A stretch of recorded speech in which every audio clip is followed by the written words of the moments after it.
Hey there, classic film lovers. Have you ever stumbled upon a wartime comedy so cheeky, so clever, and so delightfully British Excellent. Not at all, sir. I thought it was up to me. Someone had to go in there under fire and get that box and... that you wonder why it isn't talked about more? Well, buckle up, because today we're diving into the 1959 comedy gem Desert Mice. A list of the stuff we need. Yes, and don't you forget my piano accordion. And half a pound of sequins.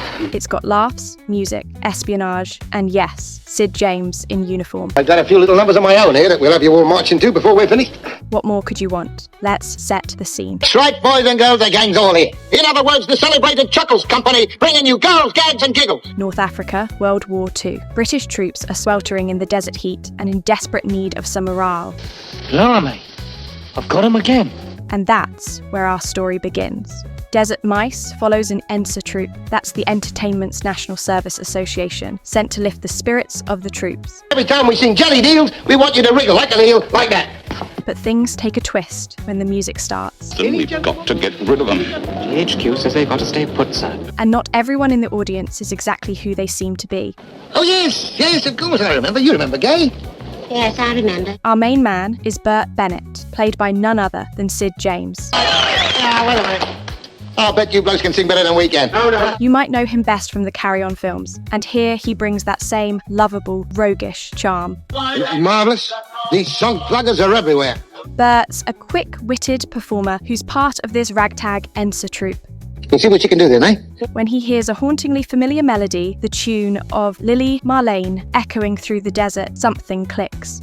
Well, that wants a bit of polishing up, I know. But you listen to me, this is going to be the great war song.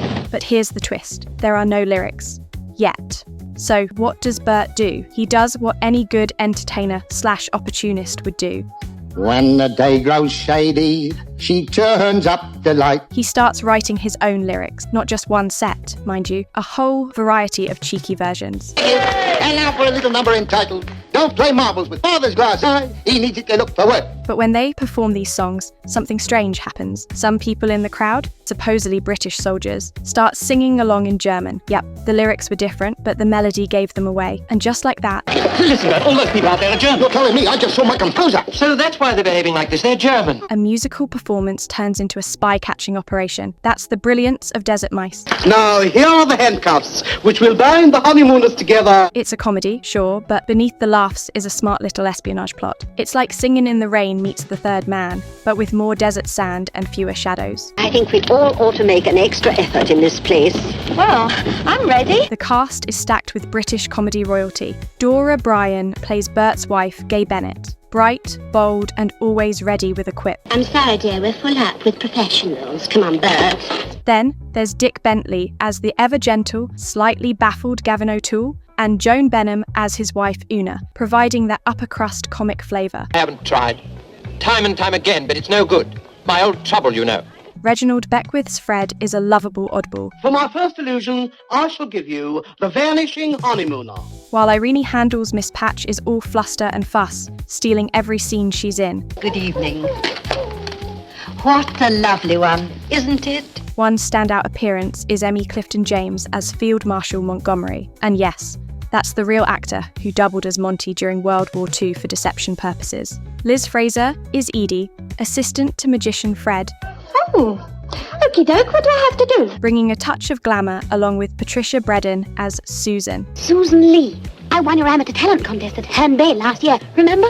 Alfred Marks plays the clueless Major Posket, who's always ready to take credit for any success I want no reward, sir. Just a chance to do my bit where I've been most useful, sir. or apportion blame on others, usually Peter whenever things go wrong, Apart from making your commanding officer look a complete black. as they often do. Kenneth Fortescue is Peter, assigned to accompany the ENSA troupe. What do I do, sir? What about me? You'll soon find out. And there's even a small role for John Le Mesurier as Staff Colonel. We have reason to believe there's a German commando group somewhere in the desert. We don't know where, but we do know they work in British uniforms. Yes, sir. The movie was directed by Michael Ralph, best known for his work as a producer, alongside Basil Dearden. Went overseas? Overseas? Where to? I don't know. But they've issued us with snow boots and mittens, so I reckon it'll be the Middle East. It was shot in the UK, but uses clever set design and costuming to recreate the sun-bleached North African desert. And it waits. Oh, no, Major Poskett. But that's what we call a mirage. While it doesn't boast grand battle scenes or sprawling location shoots like Lawrence of Arabia, the film's charm lies in its intimate scale, focusing on characters, wit, and sharp timing. To the Foreign Legion. I've often played in concerts for the British Legion. I suppose this will be rather different. A particularly memorable scene, and probably the most talked about, is when Bert and the troupe perform one of their custom Lili Marlene versions, and the camera cuts to faces in the crowd. Man isn't singing the right words. Does it matter? No, possibly not. But he's singing in German. One or two mouthing along in fluent German, completely unaware they've just blown their cover. Hey, wait a minute. Yes, perhaps we can... Well, it's worth a try anyway. It's funny, yes, but also tense. The blend of humour and suspense is what gives Desert Mice its edge. 1,000 pardons, O Lord. My hand slippeth. Better slip it off. Let's talk about box office and reception. Desert Mice wasn't a huge blockbuster, but it did modestly well in the UK. And now, the return. Audiences appreciated the nostalgic wartime setting and the comic ensemble. Critics at the time praised the cast performances, especially Sid James and Dora Bryan, Was he still in hospital? They've got her down to a reef knot now, but I don't think she'll be out in time. and called it a gentle but spirited diversion. It didn't travel far internationally, You're up to our neck. What now? Would that be any use? partly due to its very British tone and humour, but for fans of post-war comedies, it found its place. Over the years, the film slipped into a kind of cult obscurity. We're used to living rough, so we come out here and do it. Sleep in trucks, wash in buckets, do a show anyway. It's not as widely seen today as other British comedies of the era, but those who do stumble across it often describe it as a hidden treasure. That's not very polite, young man. Good heavens, madam. What are you doing here? And that's part of what makes it so worth talking about now. It's a smart, snappy piece of entertainment history that captures both the levity and the anxiety of wartime performance. A new job. Somewhere quiet, they said. Somewhere where I won't cause any more trouble. One thing that stands out in Desert Mice is how it treats the act of entertainment itself, not just as a distraction, but as a weapon. Songs, laughter, performance. So big enough. You don't want to be put off by all this superficial glamour and tinsel.